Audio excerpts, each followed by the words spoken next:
establecimiento de capacidades en los ATMs y en los operadores. ¿Ya?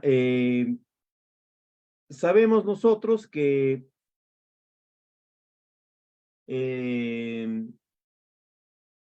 los operadores de saneamiento, sobre todo en las áreas rurales, son importantes porque ellos van a desarrollar una serie de acciones que van a permitir la gestión del sistema de saneamiento que se les va a asignar.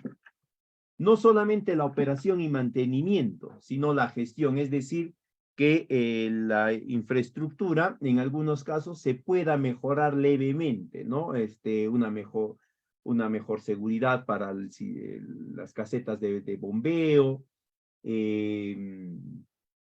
una mejor pintura para el reservorio, etc. Pero también van a estar muy centrados a lo que es la operación y mantenimiento, es decir, el desarrollo de acciones apropiadas que garanticen que esa infraestructura pueda estar operativa al menos durante los 20 años que se ha considerado en su horizonte de evaluación. Y esto va a ser siempre muy requerido, ¿ya? Va a ser muy demandado porque a través de esto se va a garantizar la optimización de la inversión, es decir, que ésta pueda permitir brindar el servicio esos 20 años y los fondos que se podrían destinar para repararla por una mala operación, un mal mantenimiento, se orienten hacia el cierre de brechas en otras jurisdicciones. Pero el desarrollo de estas actividades por parte de esta organización, de las denominadas organizaciones comunales, más conocidas como JACES, va a estar muy vinculada a que haya una entidad que desarrolle sobre estos operadores, ¿no?, una serie de actividades de capacitación. Esa entidad va a ser el ATM, disculpad, acá está puesto en otro orden, que no solamente tiene como rol el poder promover, formalizar y registrar a estas organizaciones, sino su rol fundamental es la capacitación. Capacitación en distintos segmentos, ¿no? Y también con distintas orientaciones. Va a capacitar a la junta directiva, al consejo directivo de la JAS, ¿no?, para que éste pueda desarrollar actividades administrativas y también actividades financieras y actividades operativas, es decir, los va a capacitar para elaborar su plan operativo, para elaborar su presupuesto, los va a capacitar para hacer un correcto manejo del presupuesto, ¿no?, para definir apropiadamente, para llenar apropiadamente sus cuadernos de ingresos y egresos, para elaborar bien sus balances y para elaborar bien sus presupuestos. Pero también nos va a capacitar para otras actividades no necesariamente vinculadas a lo que es la provisión del servicio. Por ejemplo, los va a capacitar o va a apoyar en la capacitación, mejor dicho, para el desarrollo de algunas nuevas habilidades relacionadas a la educación sanitaria, para un correcto lavado de manos, correcta desinfección de los alimentos antes de prepararlos, tanto para la población en general como también para un grupo poblacional muy puntual que van a ser los escolares. Esto lo va a hacer entonces con las entidades de salud y de educación respectivamente. Pero va a quedar un grupo importante de eventos de capacitación orientadas a la operación y el mantenimiento de la infraestructura. Cómo se hace la desinfección, cómo se hace la limpieza, cómo se hace la reparación de algunos componentes principales en la captación, en la línea de conducción, en el reservorio, y también sobre aspectos relacionados a la cloración, ¿no? Cómo va a calcular el operador, ¿no? Cuánto de cloro tiene que incorporar y cada qué periodo tiene que volver a cargar el cloro para garantizar que haya un buen proceso de desinfección del agua, de modo tal que el primer usuario y el último tengan la seguridad de que están recibiendo agua de calidad. Y para que todas estas actividades de operación y mantenimiento se puedan llevar adelante, también el ATM se va a capacitar y va a capacitar a la organización en lo que es el cálculo de la cuota. Si bien es cierto, podemos nosotros entender en una primera instancia que la cuota familiar se calcula, ¿no? Sumando todo el presupuesto, ¿no? Y luego dividiéndolo entre 12 y este último dividiéndolo entre el número de usuarios, ¿no? Y ahí nos sale la cuota familiar, pero la entidad reguladora de la calidad de la prestación de estos servicios, es decir, la SUNAS, ha determinado que hay algunas fórmulas particulares que se tienen que emplear. ¿Ya? No necesariamente se tienen que emplear todas las fórmulas porque la entidad también considera que en algunas situaciones especiales, ¿no? La prestadora de servicios, es decir, la organización comunal, no necesariamente va a tener todas las capacidades para poder determinar todos los índices, todos los parámetros.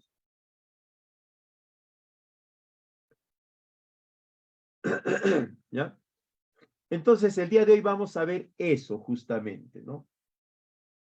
Entonces, vamos a hablar sobre los las siguientes cinco acciones que se pueden desarrollar, que se generan de manera más recurrente en lo que es la capacitación a los operadores. Primero, lo relacionado a la desinfección de los componentes del sistema de agua potable, la limpieza de estos componentes en segundo punto. Luego, la cloración del agua, cómo se calcula la cloración del agua y sobre todo cómo se calcula la cantidad de cloro que se va a incorporar y también cómo se ajusta el dosador, ¿no? Porque el dosador es el que va a permitir el ingreso de una cantidad X de gotas al reservorio para poder mantener limpia para poder mantener desinfectada el volumen de agua. Luego vamos a hablar sobre la operación y mantenimiento, tanto a nivel de la captación, a nivel de la línea de conducción, del reservorio, de la línea de aducción, la red de distribución y también las conexiones domiciliarias. Acá es necesario recordar, ¿no? Antes de olvidarme, que las conexiones intradomiciliarias son de responsabilidad del usuario, ¿no? Él es el que tiene que hacer las revisiones, la operación y el mantenimiento de su conexión intradomiciliaria, que el operador, la HAS y el ATM le pueden revisar de vez en cuando, sí, ¿no? Y lo pueden sancionar dependiendo de cómo está considerada las sanciones en su estatuto, en el estatuto de la HAS, porque es factible, ¿no? Puede ir desde una amonestación, una penalidad, hasta la suspensión del servicio. Y por último vamos a hablar sobre el cálculo de la cuota familiar. Acá vamos a ver dos esquemas, el esquema sin micromedición, que es el más recurrente, es el más común, y el esquema con micromedición, que no es muy común para los ámbitos rurales, pero es importante que también lo tengan en cuenta. De los dos, el más complicadito, por decirlo de alguna forma, es la cuota familiar con micromedición, ¿no? Porque hay que hacer unos cálculos de unos índices base para pues, luego en función de eso poder determinar rangos y otros. Bien. Entonces, referido a la desinfección de los componentes, ¿no? Generalmente, la desinfección es un conjunto de actividades que se va a dar de manera conjunta con la limpieza. Son dos acciones que se realizan en paralelo o una inmediata a la otra, ¿no? Es decir, la limpieza y la desinfección casi en un mismo momento. Van a ser siempre un conjunto de acciones o procedimientos a través de los cuales se va a garantizar la eliminación de algunos microorganismos que se van a presentar o que se van a ir incrementando en diferentes componentes del sistema. Básicamente va a ser en la captación, en el reservorio y también algo en los elementos de cloración. Para esto, como se entiende, se van a utilizar una serie de utensilios o materiales y también algunos otros insumos. Uno principal va a ser el cloro, ¿ya? Es más, se entiende que el único insumo o el único desinfectante que se permite utilizar va a ser el cloro. No se puede utilizar otros desinfectantes. No vayan a utilizar alguna mezcla jabonosa, algún otro desinfectante recomendado que vieron por ahí. El que se acepta y que se permite va a ser el cloro, por una serie de características que tiene el mismo, ¿no? Ahora, ¿se puede reemplazar con otro? Sí se puede reemplazar con otro, ¿no? Estas actividades van a comprender todo el sistema, desde la captación, las líneas de conducción, de distribución, la línea de aducción, las tuberías, el reservorio, las conexiones domiciliarias, etcétera. Todas las que compongan. En esta oportunidad vamos a centrarnos básicamente en lo que es un sistema de agua potable sin bombeo, ¿ya? Porque también puede ser con bombeo, es decir, un sistema de agua potable por gravedad. ¿Por qué es importante esta limpieza y desinfección? Primero, porque va a evitar, ¿no?, que se puedan generar deterioros importantes en la infraestructura del sistema. Porque a través de la limpieza vamos a poder apreciar si hay fisuras, ¿no? Y las vamos a poder resanar, las vamos a atender oportunamente, para evitar que estas fisuras pues se conviertan en grietas, ¿no? También nos va a permitir identificar posibles rajaduras y a partir de esto poder hacer las reparaciones del caso. Eso en cuanto a la limpieza. Y en la desinfección, pues se entiende que vamos a poder eliminar los microorganismos que vayan a empezar a proliferar o que vayan a incrementarse dentro del sistema. Recuerden ustedes que cuando se habla de agua potable, se está hablando de un volumen de agua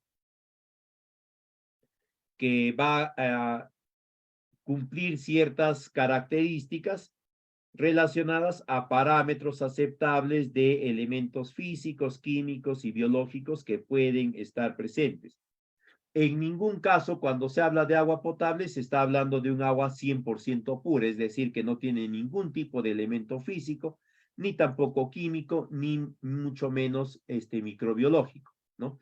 Sino que tiene estos, pero están dentro de parámetros. Y como va a desinfectar o va a eliminar estos microorganismos, va a incidir indirectamente en la prevención de enfermedades. No vamos a estar sujetos, no vamos a vernos afectados por estas enfermedades.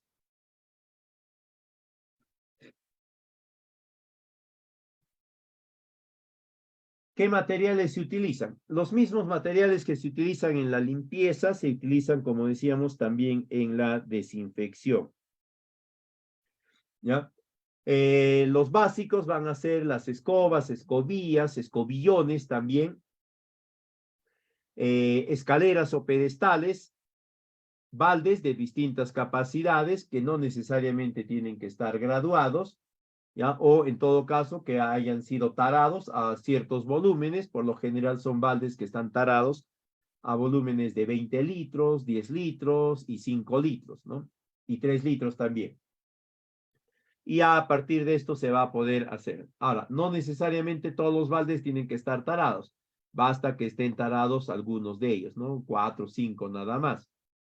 Porque básicamente nos van a servir para hacer algunas preparaciones que luego podemos diluir y nos van a ser útiles para los procesos de desinfección. Algunos recipientes graduados, balanza para poder hacer el peso en específico del cloro. Y finalmente el comparador de cloro cuando queremos ver, sobre todo, si después de realizar la desinfección, ¿no? El cloro residual es muy alto. Recuerden una vez más que la desinfección se va a realizar únicamente con cloro. No vayan a utilizar ustedes detergentes, algunas mezclas jabonosas.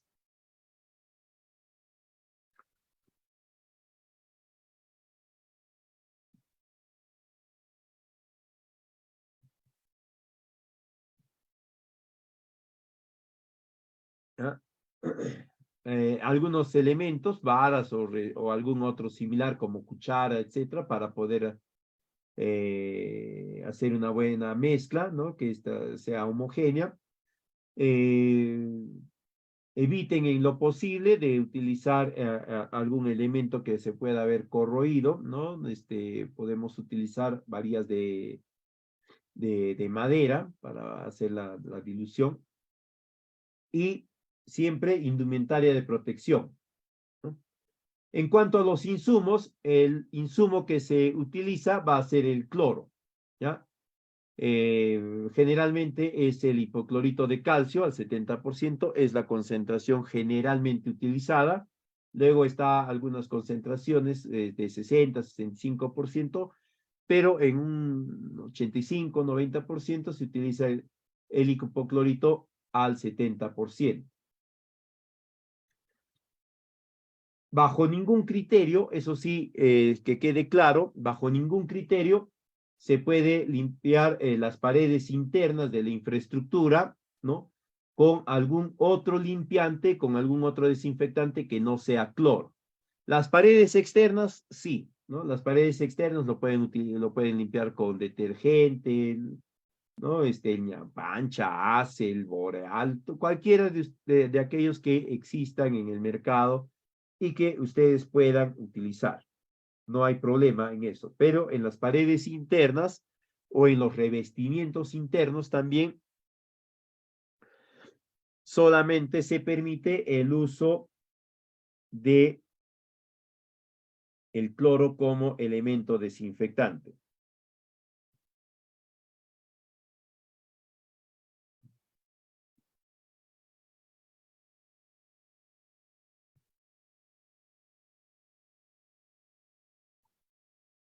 Un elemento principal que se va a utilizar siempre en la desinfección y también en la limpieza, aunque más de forma más obligatoria en la desinfección, va a ser el equipo de protección. Este va a ser más demandado, sobre todo cuando se va a realizar la limpieza interna de los reservorios, ¿no? Si estos tienen determinado volumen y se tiene que ingresar a él mismo. Ya traten siempre de cumplir esto porque cuando se limpia por dentro, ¿no? Y se desinfecta por dentro el reservorio, se va a utilizar el cloro y este va a emitir un hedor, ¿no? Va a liberar ciertos gases que nos van a afectar. Se recomienda siempre utilizar para ello, ¿no? La mascarilla con doble filtro y sobre todo los lentes. Otro elemento importante va a ser siempre utilizar guantes de jeve. Para la desinfección es fundamental para evitar que nuestra mano entre en contacto directo con el cloro. Las botas de jeve y una ropa apropiada, un mameluco que impida pues que ante un posible derrame, ¿no? Se pueda impregnar o puede ingresar algo de este desinfectante en nuestras prendas y que pueda llegar a tener contacto con nuestra piel. En caso que hubiese esto, ¿no? En casos extremos, no se olviden siempre lavar el área afectada con abundante agua, ¿no? Si te llega a la vista, igualmente, y de inmediato trasladarte para la atención médica del caso. Si lo inhalas, a veces sucede, ¿ya? Y igualmente tienen que proceder a la visita médica que corresponde, ¿no? Porque el cloro tiene un efecto bastante letal sobre el aparato respiratorio. Si van a ingresar dentro de un reservorio, hay instalaciones de agua potable que tienen reservorios, que tienen pues más o menos, a ver, hablamos de 3 metros, 3 por 3 por 2, ¿no? Estamos hablando de 18 metros cúbicos de volumen, 20 metros cúbicos de volumen, 29 metros cúbicos, etcétera. Recuerden ustedes que si alguien ingresa, tiene que ser con una persona más que esté afuera y con todo un conjunto de elementos adicionales como es la línea de seguridad, ¿no? Para que pueda estar atento si tiene algún percance y pueda ayudarlo en una salida rápida, ¿no? Eso es fundamental. Ahí hay algo más de normatividad relacionada que tienen que revisar. Sobre el desinfectante, ¿por qué el cloro y por qué no otros? ¿No? O en todo caso, aparte del cloro, ¿cuál otro podría ser? ¿No? El buen desinfectante tiene la capacidad de destruir la gran mayoría de patógenos, ¿no? Y con un leve contacto o con un contacto muy reducido en el tiempo. No va a variar su composición muy rápidamente, no debe de generar productos tóxicos o en todo caso estos otros subproductos que vaya a generar, se recomienda que sean parte del propio proceso de cloración o el propio proceso de desinfección, perdón.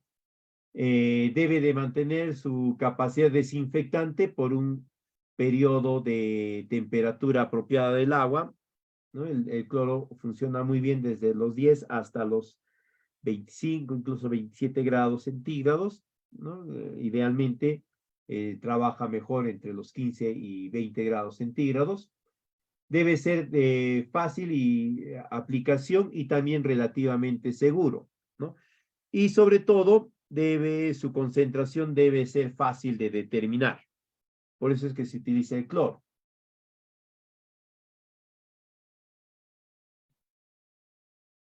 Sobre el proceso de desinfección, ¿no? Este tiene que ser fácil y simple de desarrollar, no debe de requerir acciones complejas, ni tampoco debe de tener acciones que demanden la participación de personal altamente calificado. Porque de hacerlo, ¿no? El proceso ya va a requerir ciertos gastos adicionales. Y recordemos que cuando hablamos de mantenimiento de sistemas de agua potable, estamos hablando de la responsabilidad o de operación y mantenimiento de sistemas de agua potable, estamos hablando de la responsabilidad adscrita a un operador. Y en el ámbito rural, el operador también es rural y es la misma organización. Entonces, si el proceso de desinfección requiere participación de personal especializado, ellos tendrían que asumir. La otra característica es que el desinfectante con el que se va a trabajar sea de fácil acceso, sea de bajo costo y también, ¿no? Que su concentración sea fácil de determinar o fácil de elaborar o de preparar. El procedimiento básico para determinar la dosis de cloro en campo, ¿no?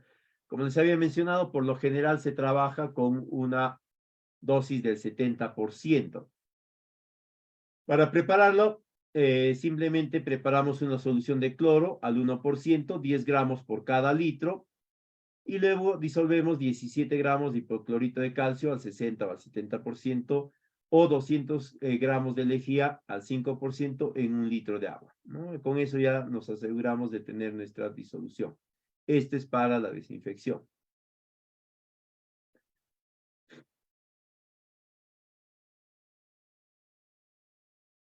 Luego de ello, en 4 baldes plásticos graduados añadimos 10 litros de agua ¿no? Del agua que va a ser desinfectada y con una jeringa vamos añadiendo esta solución que hemos preparado al 1%, ¿no? En el primer balde 1 miligramo por cada litro o 1 mililitro por cada litro, en el segundo 1.5 mililitros por litro, en el tercero 2 mililitros por litro y en el último 5 mililitros, ¿no?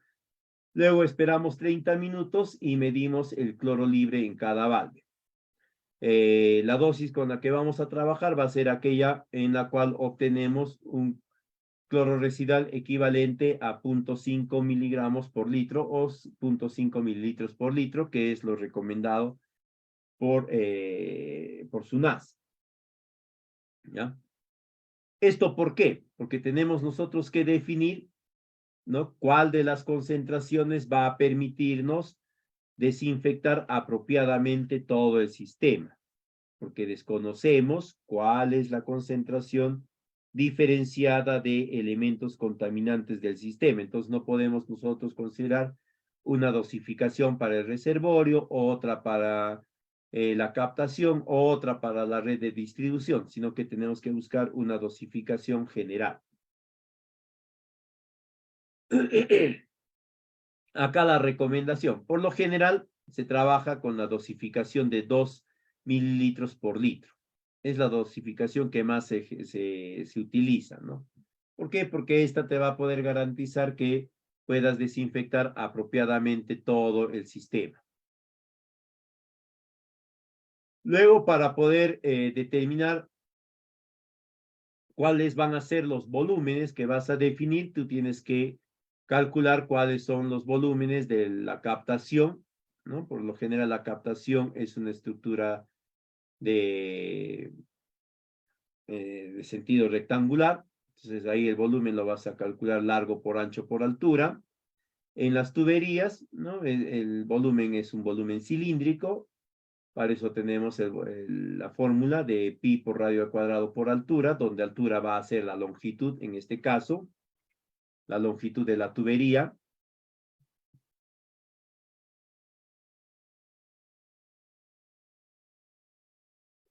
En el caso del reservorio, dependiendo si el reservorio es de forma cúbica o de forma cilíndrica, se tomará la fórmula que corresponde, ¿no? Si es cúbico, será el lado por altura o al cubo. Si es rectangular, será pues largo por ancho por altura, ¿no? Ya va a depender eso. Si es cilíndrico, calculamos igual con la misma fórmula que hemos calculado en los conductos, en las tuberías. Entonces vamos a ir calculando y ahí vamos a ir determinando cuál va a ser nuestro volumen con el cual vamos a trabajar para la desinfección, ¿no? En el caso del reservorio, tiene que trabajarse con el reservorio completamente lleno para desinfectarlo propiamente, igualmente con las tuberías. Vamos a tener la misma consideración si es que hay cámaras rompepresiones, ¿no? Si hay líneas de aducción, etcétera, ¿no? Con todos ellos. Y en cada uno de ellos vamos a incorporar la cantidad de cloro que le corresponde de acuerdo al volumen, ¿no? Por ejemplo, en la captación, ¿no?,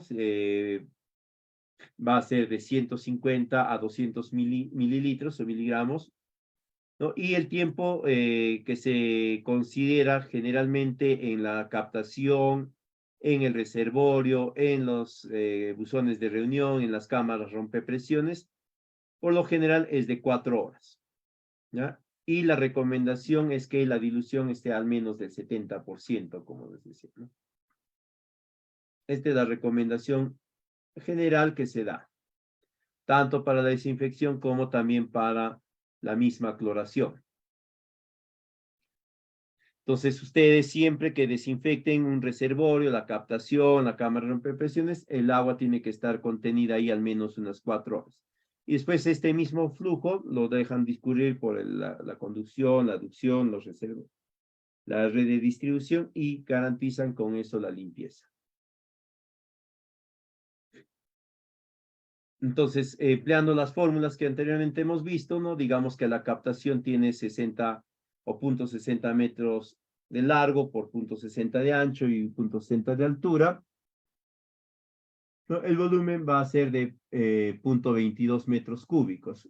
Hacemos el mismo cálculo para la línea de conducción, para las cámaras rompepresiones, para las líneas de captación, de conducción, etcétera.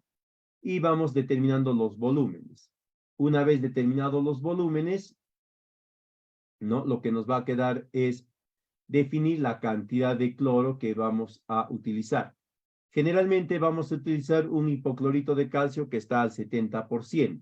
Entonces, lo único que hacemos es reemplazar estos valores, ¿no? En esta fórmula, y acá tendríamos, por ejemplo, el volumen, ¿no? Sería la sumatoria de estos volúmenes.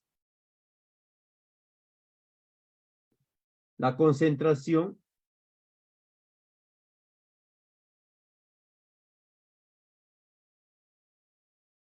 acá la constante siempre va a ser equivalente a 10. Y la concentración de cloro, por lo general, utilizamos a esta concentración, ¿no? Este es lo que nos viene, a 70%. Acá habíamos dicho que la concentración va a ser de 1%. Entonces, reemplazamos ahí y nos va a determinar la cantidad de hipoclorito que vamos a ir requiriendo para cada uno de los puntos, ¿no?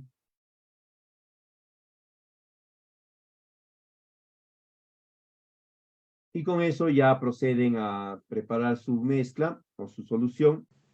Bien, muchas gracias por ver nuestro curso. A continuación vamos a brindarte detalles para obtener tu certificado, ya sea digital o físico, acompañado también de los materiales del curso que acabas de ver.